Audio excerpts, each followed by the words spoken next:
chegou.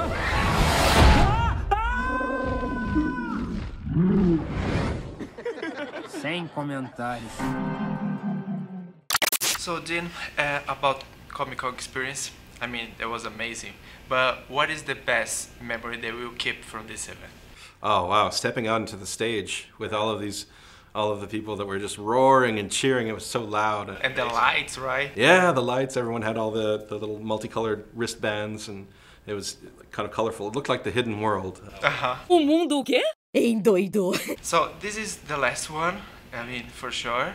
I mean, Yes. I feel sad because we love them, but what happened in this movie? Can you tell about a little bit? Hiccup and Toothless are now the chiefs of their tribes. Uh-huh. Hiccup of the Vikings, Toothless of the dragons. But they have become rather exposed because of the defeat of the villain of the second movie. Everyone knows about them. Okay. And they've been going around collecting dragons from their enemies, bringing them back to their home island, and it's very overpopulated. So Hiccup revisits this old legend of a place called the Hidden World. Supposed to be at the end of the world, beyond the sunset, past a great waterfall to the land of dragons, where they all come from. Sounds amazing. He said if he can find it, then this could be a way where they can continue their way of life, living in peace with dragons, but completely off the map, away from all of their enemies. And so the movie is a quest to find this place, to find out if it's real. Uau! É mundo escondido de dragões. And in the process, Hiccup starts to discover that he's going to have to make some decisions on his own, because Toothless is becoming quite distracted with a new mate, the Light Fury. And so it's also within it the story of Hiccup coming to realize his own true strength as a leader, as a human being, that he is actually capable without his dragon. Vem, amigão! Você não é nada sem o seu dragão. Atacar! Não!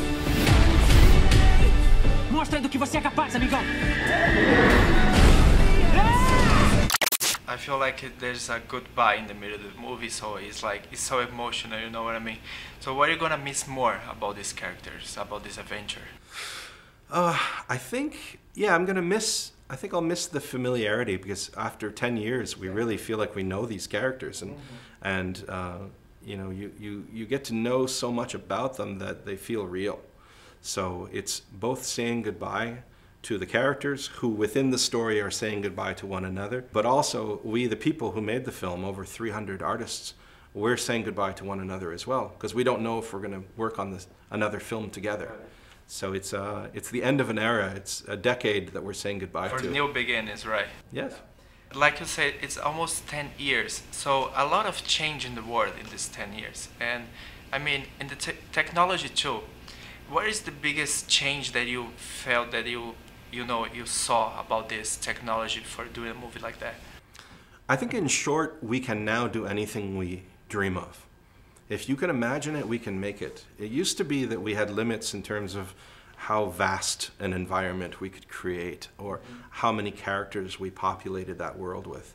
But now, even down to the finest details, every grain of sand, you know, the water. The sand looks amazing. Yeah. He was rolling the sand and saying, how they did that? Like, it looks like he's real, in the beach doing that. It's crazy. They used to tell us, never have your characters walk through grass, or never have your character interact with water, because we can't do it. You know, we can't have the water interact with the legs of a person. Now it's possible, so you have no limits. And even in terms of the grand scope, you know, the massive ambitious scale, we can now put that on screen. So it's as big as you can dream, it can be created. That's amazing. That's amazing. I saw the exclusive clips in Comic-Con, and the fight scenes is one of my favorites. It's so real, you know what I mean? The direction in following the guys, and it happened a lot of things. So what tip you have for those who want to become a director one day?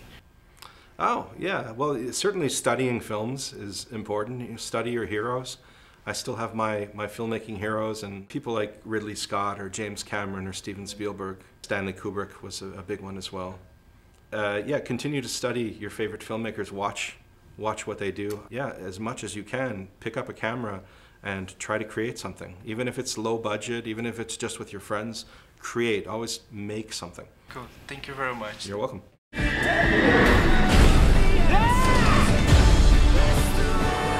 Salve-o.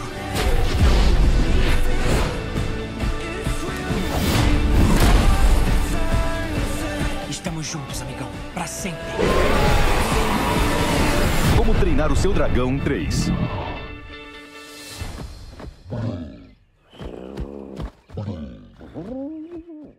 17 de janeiro nos cinemas.